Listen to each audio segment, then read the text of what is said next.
나 같은 죄인 살리시 주원에 놀라워 잃었던 생명 찾았고 광명을 얻었네. 건재약에서 건지시 주원에 고마워. 나 처음 믿던 그 시간 귀하고 귀하다. 주 찬양 주 찬양 내 마음 다해 주 찬양 주 찬양 내 생명 다해 이제 끝내가 산 것도 주님의 은혜라.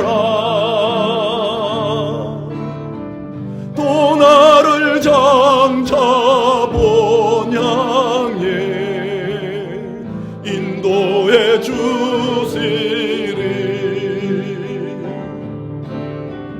거기서 우리 영원히 주님의 은혜로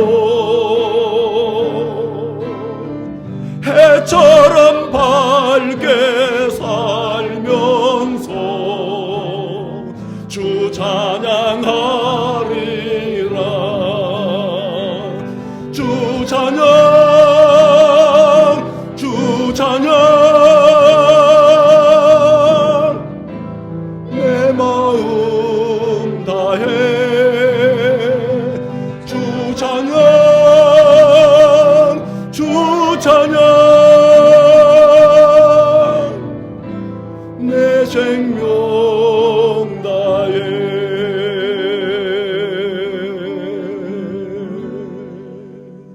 오늘 우리에게 주시는 하나님의 말씀은 누가복음 7장 11절로 17절에 있는 말씀입니다. 누가복음 7장 11절로 17절에 있는 말씀을 한 절씩 교독하시겠습니다. 그 후에 예수께서 나인이라는 성으로 가실새 제자와 많은 무리가 동행하더니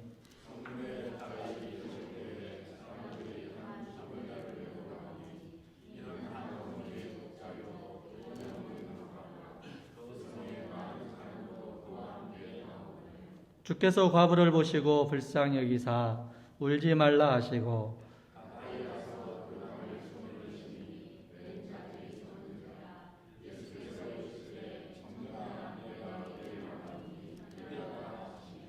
죽었던 자가 일어나 앉고 말도 하거늘 예수께서 그를 어머니에게 주시니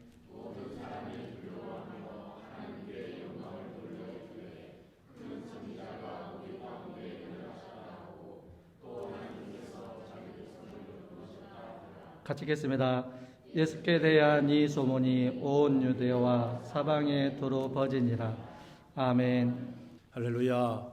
하나님께 영광을 올립니다. 오늘 여러 어려운 상황이지만 믿음을 가지고 그럼에도 불구하고 믿음 속에 우리 하나님을 바라보며 나와 예배하는 우리 성도님들을 우리 주 예수 그리스도의 이름으로 축복합니다.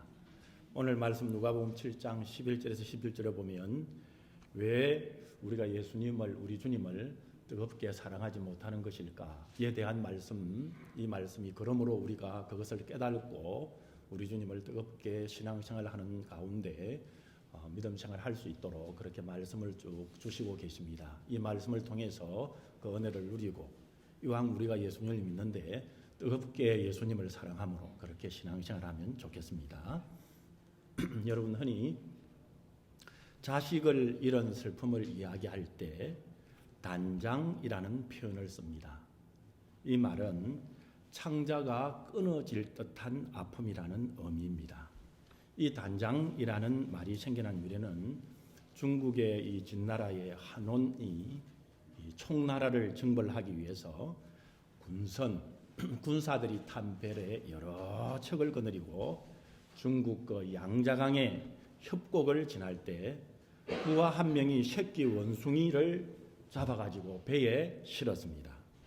그리고 그 배는 며칠 동안 수백 리를 이동하여 거슬러 올라가게 되고 마침내 어느 날 강가에 정박을 했습니다. 그러자 어미 원숭이가 자기 새끼가 있는 그 배로 훌쩍 뛰어 올랐는데 그만 뛰어 올란 채 그대로 죽고 말았습니다.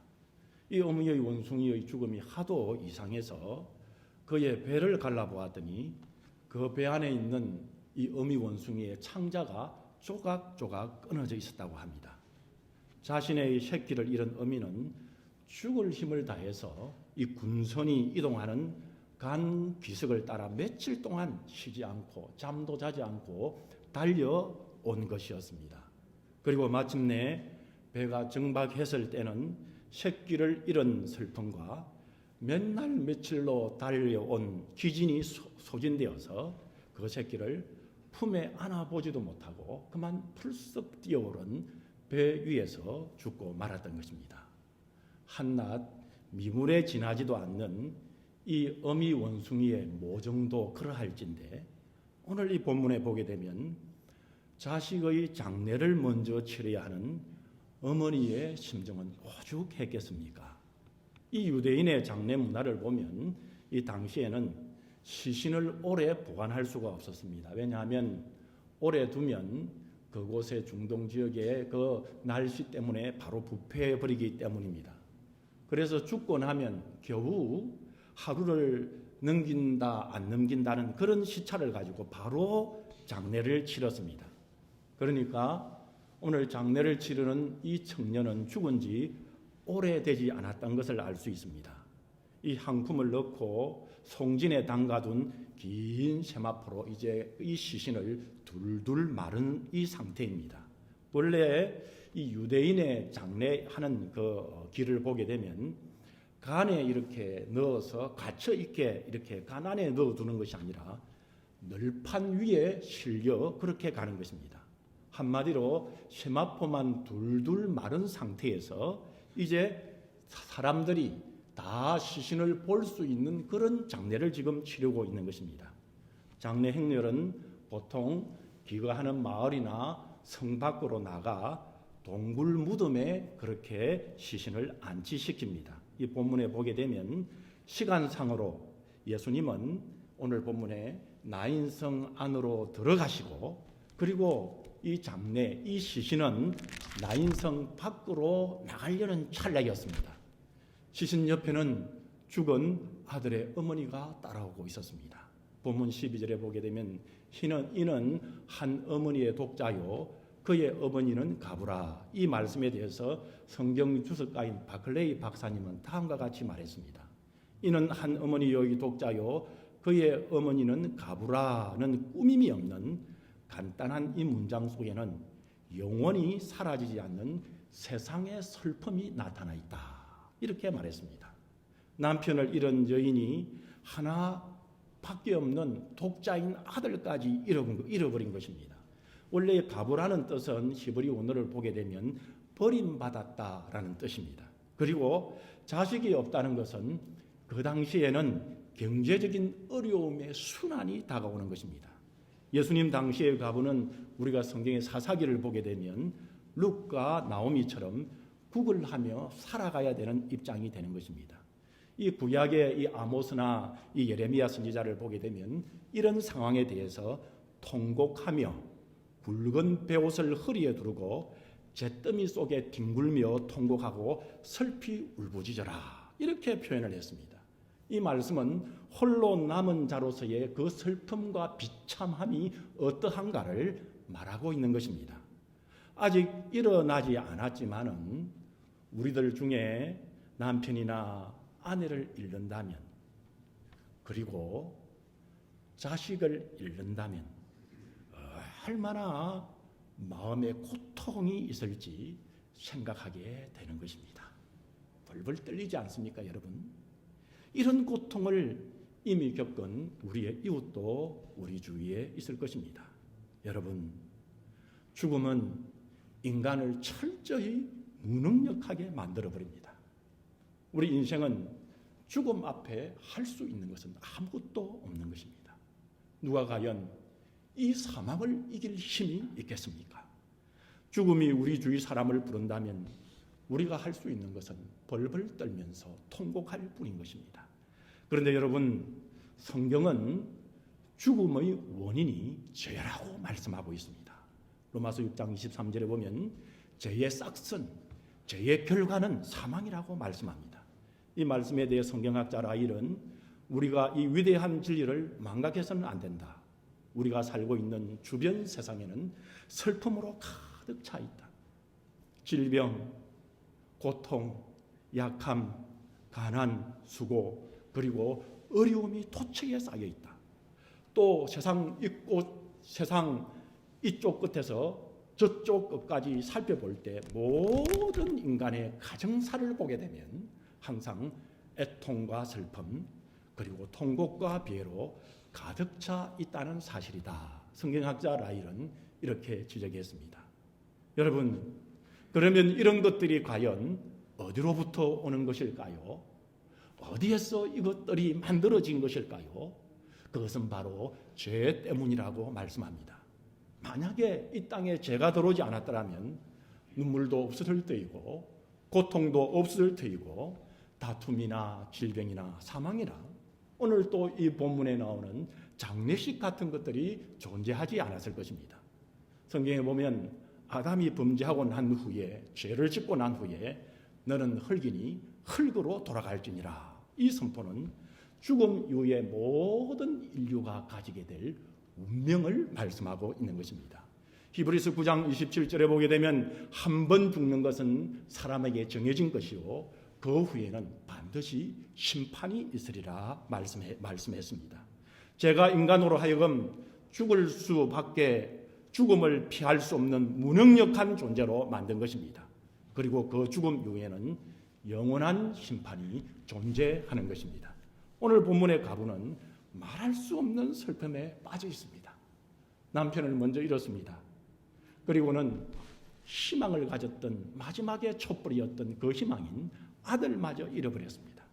지금 가부는 큰 고통과 슬픔이 가득 차 있었기에 사람들의 위로에도 아마 위로받지 못했을 것입니다.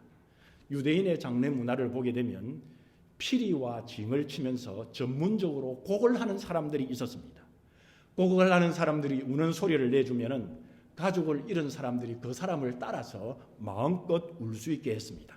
그러나 가부는 너무나도 큰 슬픔이 그녀의 가슴을 때렸기 때문에 아마 그녀의 가슴이 막히고 그녀의 가슴이 기절했을 것입니다. 발은 움직여서 따라간다 할지만은 그러나 그녀의 가슴이 초죽음이 된 상태에서 아마 제대로 울 수조차 없을 것입니다. 아마 정신을 반쯤 잃고 끄 하며 벌벌 떨면서 목소리의 울음이 아니라 창자가 끊어지는 단장의 울음을 울고 있었을 것입니다. 이것이 예수님이 이 가부 여인을 불쌍히 여기시고 긍휼을 베풀으시는 배경이 되는 장면인 것입니다. 우리는 본문 누가복음 7장 13절에서 14절을 통해서 보면 예수님은 가부를 보시고 너무나도 불쌍히 여기셨습니다. 가부를 직접 눈으로 보시고 불쌍히 여기시며 얼마나 예수님의 긍휼한 마음이 타올라오셨는지를 우리가 알 수 있습니다. 우리 주님은 이런 큰 슬픔에 잠겨 있는 어머니가 되는 가부에게 우리 주님께서는 먼저 다가가셨지 않습니까? 지금 죽은 아들은 말이 없어서 널브러져 그의 얼어 꽁꽁 묶여져 이제 완전히 죽어 있는 이 아들은 말을 할 수 없었습니다. 죽은 자가 어찌 말이 있겠습니까? 이 어머니 가부도 기질 직전이라서 예수님께 살려달라고 매달릴 수도 없었습니다. 그런데 우리 예수님은 이 가부가 먼저 부르지 않았어도 우리 예수님이 이 가부에게 다가가셨습니다. 13절을 보면 주께서 가부를 보시고 불쌍히 여기사 울지 말라 하시고 주님은 슬픔에 잠겨 있는 이 가부를 그냥 지나치지 않으셨습니다. 아들을 잃은 이 가부를 불쌍히 여기시고 긍휼히 여기셨습니다. 그리고는 우리 주님께서 상력꾼들이 지금 매가고 있는 간을 향해 손을 내미셨습니다. 유대인들에게 예수님의 이 행동은 무척 조심스러운 부분이요, 어느 누구도 이런 일을 하려고 하지 아니했습니다. 죽은 시신이나 심지어 관을 만지는 것만으로도 부정하다는 그 당시의 사회법과 간섭법이 있기 때문이었습니다. 그러나 주님은 사회법이나 그 당시의 간섭법에 저촉되는 것을 마다하지 아니하시고 우리 주님께서 먼저 다가가셨습니다. 마치 우리를 구원하시기 위해서는, 우리의 죄를 해결해 주시기 위해서는 십자가를 지셔야 하는 것처럼 가부의 아들을 살리기 위해서는 우리 주 예수님께서는 그 당시에 사회법이나 간섭법에 저촉되는 죽은 자의 관과 죽은 시체를 만져셨습니다. 여러분, 이것이 바로 구원인 것입니다. 여러분, 분명 구원은 예수님이 죄인인 우리를 먼저 찾아와 주시고 주님의 사랑으로 우리를 만지실 때, 우리의 마음이 열려 영적으로 살아날 때 우리는 예수 그리스도를 믿게 되는 것이요, 우리는 구원을 얻게 되는 것입니다. 로마서 5장 6절에 보면 우리가 아직 연약할 때에 기약대로 그리스도께서 경건하지 않은 자를 위해 죽으셨도다. 로마서 5장 8절에 보면 우리가 아직 죄인 되었을 때에 그리스도께서 우리를 위하여 죽으심으로 하나님께서 우리에 대한 자기의 사랑을 확정하셨느니라 말씀했습니다. 여러분, 이 말씀에서 연약하다는 말은 죄로 가리워진 사람이 하나님 앞에 나아갈 수 있는 힘이나 소망이 전혀 남아있지 않는 상태를 말씀합니다. 오늘 본문의 가부 여인을 보게 되면 살아갈 그 어떤 소망도 남아있지 않은 상태였습니다. 이 가부가 먼저 주님께 살려달라고 손을 내미지 아니하는 그 상태였습니다. 그렇지만 우리 주님께서는 먼저 이 가부에게 찾아오셨고 먼저 이 가부에게 손을 내밀어 주셨습니다. 이것이 하나님께서 여러분 우리를 구원하신 구원의 방식이셨습니다. 16절 하반절에 보게 되면 또 하나님께서 자기 백성을 돌보셨다 하더라라고 말씀하고 있습니다. 본문이 가르쳐주고 있는 구원의 초점은 하나님께서, 하나님의 자비가, 하나님의 사랑이 오늘 우리들에게 먼저 찾아와 주셨다는 사실이 있는 것입니다. 우리 주 예수 그리스도께서 가부를 불쌍히 여겨 죽은 아들을 살려주신 것처럼 우리를 구원하신 구원은 우리를 불쌍히 여겨주신 우리 주님의 사랑으로부터 비롯된 것입니다. 우리를 구원하시기 위해서 우리 하나님은 당신의 외아들을 잃어버리는 단장의 아픔을 감내하셨던 것입니다. 이것이 하나님께서 우리를 사랑하는 방식이며 우리를 구원하는 방식이었습니다. 믿음은 이 지독한 하나님 아버지의 베풀어 주시는 자비와 베풀어 주시는 구원의 사랑을 우리가 받아들이는 것입니다. 우리가 밖에 있는 공기를 호흡해야 사는 것처럼 우리 주님의 이 사랑을 우리가 믿음으로 받아들이는 것입니다. 그리고 우리는 이 사랑에 대한 채무감으로 감격해야 하는 것이며 감사하는 것이며 기쁨으로 오늘을 책임 있게 사는 것, 이것이 우리 성도들의 신앙생활의 삶인 것입니다. 오늘 본문 말씀과 연결되는 이 말씀의 장면이 하나 더 이렇게 본문에 넘어가면 누가복음 7장 36절 50절에 보게 되면 예수님을 초대한 한 바리새인이 있는데 그분이 바리새인 시몬이라는 분입니다. 이 바리새인 시몬은 사람들의 눈에 보이는 것으로 누가 더 거룩한가 이 기준을 가지고 바리새인들은 사람을 평가했습니다. 바리새인 시몬은 그렇게 사람을 평가했습니다. 그러나 예수님은 누가 더 예수님을 사랑하는가를 기준으로 사람들을 보셨습니다. 그렇다면 왜 예수님은 누가 더 예수님을 사랑하는가를 중요한 기준으로 삼으셨을까요? 그 대답이 오늘 누가복음 7장 42절과 43절에 등장하는 예수님의 비유를 통해서 예수님께서는 우리들에게 가르쳐 주시고자 하셨습니다. 여러분, 우리가 이제 그 당시에 받은 이 돈 계산을 한국 돈으로 계산해 보면 우리가 보통 1억 원 정도 됩니다. 우리 한국 돈으로 1억 원 빚진 자나 그리고 1천만 원 빚진 자나 두 사람 다 도저히 갚을 수가 없습니다. 그래서 둘 다 탕감해 주었다고 말씀했습니다. 이 이야기를 말씀하신 뒤 예수님께서 바리새인 시몬에게 42절에 보면 이렇게 질문을 하십니다. 갚을 것이 없으므로 둘 다 탕감하여 주었으니 둘 중에 탕감해 준 그를 누가 더 사랑하겠느냐. 이 예수님의 질문은 보게 되면 누가 더 고마워하겠느냐 이리 말하지 않았습니다. 누가 더 걱정을 들었겠느냐 그렇게 말씀하지도 않았습니다. 예수님은 사랑에 대해서 7장 47절에 이렇게 말씀하십니다. 이러므로 내가 네게 말하노니 그의 많은 죄가 사하여졌도다.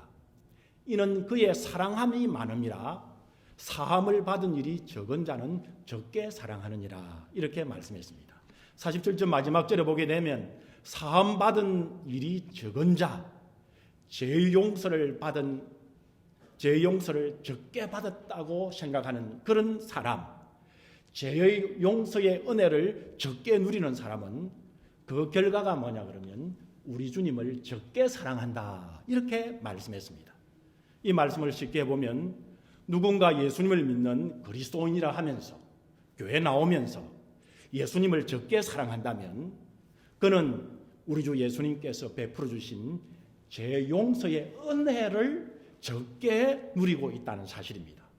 마찬가지로 누군가가 예수님을 정말 뜨겁게 사랑하는 사람이 있다면 그는 예수님께서 베풀어 주시는 죄의 용서의 은혜를 풍성하게 지금 누리고 있고 그리고 그와 더불어 구원의 은혜를 풍성하게 누리고 있기 때문이다. 이렇게 말씀하셨습니다.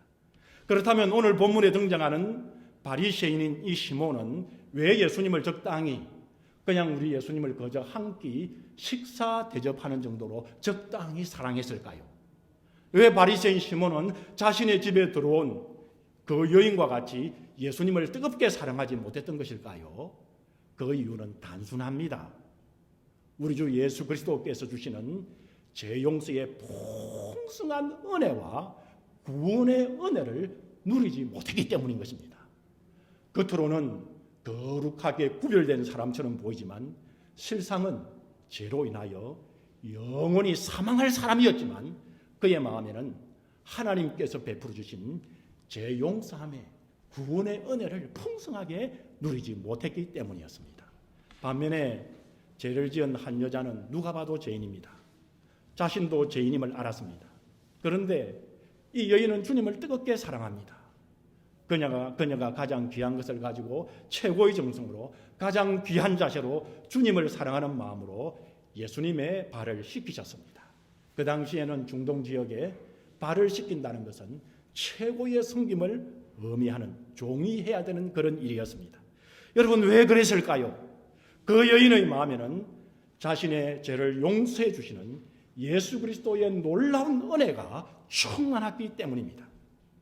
그러면 여러분 우리는 왜 예수 그리스도를 우리 주님을 믿는다고 하면서 뜨겁게 사랑하며 신앙생활하지 못하는 것일까요? 그 이유는 우리가 예수 그리스도에 대한 지식이 부족하기 때문만은 아닙니다. 우리가 예수님께 식사 한 끼 대접하는 정도의 적당한 사랑만을 드릴 뿐 우리의 눈물로 그분의 발을 씻기고 우리 머리카락으로 그의 발을 닦고 우리의 가장 귀한 보물을 그분의 발에 부어드리는 뜨거운 사랑을 드리지 못하는 이유는 우리 마음에 나의 큰 죄를 용서해 주신 예수 그리스도에 대한 죄에 대한 용서의 은혜가 없든지 아직까지 그 은혜를 깨달지 못했든지 그 은혜를 마음에 가지고 있지 않은지 아니면은 큰 죄를 용서해 주신 예수 그리스도의 이 죄의 용서의 은혜가 어느 날 그만 수증기처럼 사라져버렸기 때문입니다. 미국 필립 클레이턴 교수는 오늘날 북미의 보수적인 개신교들 중에는 자신의 죄를 그저 일반적으로 그저 형식적으로 고백하면서 너무나 빨리 하나님의 은혜 Amazing Grace라고 찬양은 해버렸지만 실제로 그들의 마음에는 거룩하신 하나님 앞에서 자신의 그 엄청난 죄악을 용서하시는 예수 그리스도의 십자가의 죽음과 예수 그리스도의 부활이 힘있게 역사하고 있지 않기 때문이라고 이야기했습니다. 혹 오늘 우리도 여러분 내 자신을 진단해 볼 때 내 자신이 그런 상태는 아닙니까? 그래서 우리 주 예수 그리스도를 뜨겁게 사랑하지 못하고 있는 건 아닐까요? 오늘 본문 말씀에 나와 있지 않지만은 이 나인성 과부가 예수님의 사랑의 능력으로 이 아들의 장례길에서 아들이 살아났을 때, 그 후에는 성경에 기록하지 않았습니다만은 그 후 과부는 어떻게 행동했을까요? 이 과부는 어떤 자세로 어떤 마음을 가지게 되었을까요? 아마 아들이 살아난 현장에서 이 과부는 감사와 기쁨이 넘쳐났을 것입니다. 여러분 그 과부의 마음에 한번 대보십시오. 어떻겠습니까? 아들을 막 만졌을 것이고 아들의 볼을 쓰다듬고 슬픔에 꺼가는 울음이 아니라 기쁨의 소리를 지르며 펄쩍펄쩍 뛰었을 것입니다. 그리고는 체면의 모든 체면을 버려두고 예수님 앞에 나가 엎드리고는 예수님이 무슨 말씀을 하든지 아들을 살려주신 예수님 앞에 죽으라면 죽고 살려면 살아라 하는 그런 순종의 자세로 예수님을 섬기고 그 사랑하는 마음이 이 과부의 마음은 하늘을 찔렀을 것입니다. 그런데 여러분, 과부는 그의 아들이 살아난 것, 이 육신이 살아난 것만 해도 그랬을 것이라면 여러분 우리에게 돌아와 보십시다. 우리는 어떠합니까? 하나님의 살려주심으로 인해서 나와 우리 가족이 죽을 고비를 수없이 넘기며 사실 지금까지 살아오지 않았습니까? 여러분은 어떨지 모르지만은 저는 그렇습니다. 벌써 죽었을 생명을 우리 주님께서 순간순간 살려주셔서 오늘 이 자리에서 생명 연장시켜 주시고 설교하게 하시고, 그리고 저뿐만 아니라 저희의 가족들도 죽을 수 있는 고비에서 살려주셔서 함께 살아가고 있습니다. 여러분 이것들 뿐이겠습니까? 육신적으로 이 몸이 아무리 오래 살아도 여러분 보통 100년 살지 않습니까? 이 육신이 아무리 오래 살아도 100년일 텐데 이런 육신적인 삶을 넘어서 우리 주 예수님이 나의 모든 죄와 그리고 나의 모든 허물을 눈같이 희게 하시고 양털같이 깨끗게 해서 영원히 구원해 주셔서 영원히 천국에서 살게 하여 주시니 이 은혜를 어떻게 보답하며 살아가야 되겠습니까? 오늘 보면 누가복음 7장에 한 여인이 예수님께서 죄를 용서하여 주시고 살려주시는 은혜에 감사해서 나더 향유를 가지고 예수님께 나와 예수님의 뒤로 그 발 곁에 서서 울면서 눈물로 그 발을 적시고 자기의 머리털로 닦고 그 발에 입 맞추고 향유를 예수님께 부어드리며 최고와 최선을 다하여 우리 주님을 섬기는 모습을 우리에게 보여주고 있습니다. 우리는 내가 받은 용서, 우리 주님으로부터 받은 이 사랑, 우리 주님께로부터 살려주신 이 육신의 생명도 세라고 한다면 손가락 이렇게 셀 만큼 살려주심에 우리 주님께 받은 육신에 살려주실 뿐만 아니라 영육간에 영원히 살려주신 이 은혜 말입니다. 여러분 나뿐이겠습니까? 나뿐만 아니라 나의 아내와 나의 남편과 나의 자녀들의 모든 것을 용서하시고 도말하여 주시고 영원히 살려주시는 이 은혜를 우리에게 베풀어 주신 우리 주 예수님의 은혜를 우리가 어떻게 갚아야 할까요? 누가 우리에게 커피 한 잔 사줘도 여러분 기억하지 않습니까? 누가 나에게 커피 한 잔 사주더라. 누가 나에게 식사 한 끼 대접해줘도 누가 나에게 식사 한 끼 대접해주더라. 기억하면서 그렇게 감사한다면 사랑하는 성도 여러분, 우리 주 예수님의 보호하심과 살려주심과 그리고 그 살려주심이 영원히 살려주시는 또한 이 천국을 우리에게 선물로 주시는 이 은혜를 무엇으로 보답해야 하고 무엇으로 여러분 갚아야 하겠습니까? 예수님을 믿고 계시다면은, 교회에 나오신다면은, 여러분 우리가 이것을 한 번쯤은 생각해 봐야 되지 않겠습니까? 이번 주에는, 아니 올해 2020년에는, 아니 우리의 남은 평생에는 우리 주님의 은혜에 빚진 마음으로 주님을 바라보면서 주님을 따라 살아서 주님의 충성된 귀한 주님의 제자들이 다 되시기를 주님의 이름으로 축복합니다. 다 같이 기도하겠습니다.